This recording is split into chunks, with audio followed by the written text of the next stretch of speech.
Hey everyone, let's talk about Newton's Prism experiment for NEET. Why is it important? Let's find out. So, what is Newton's Prism experiment?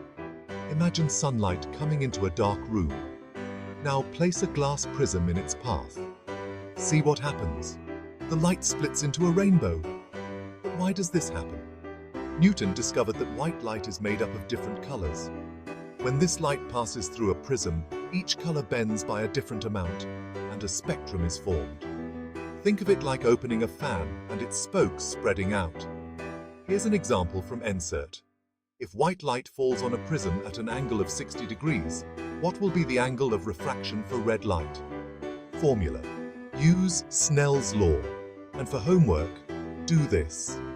A prism splits light into 7 colors. Which color bends the most and why? Write your answers in the comments. Keep exploring, NEET aspirants.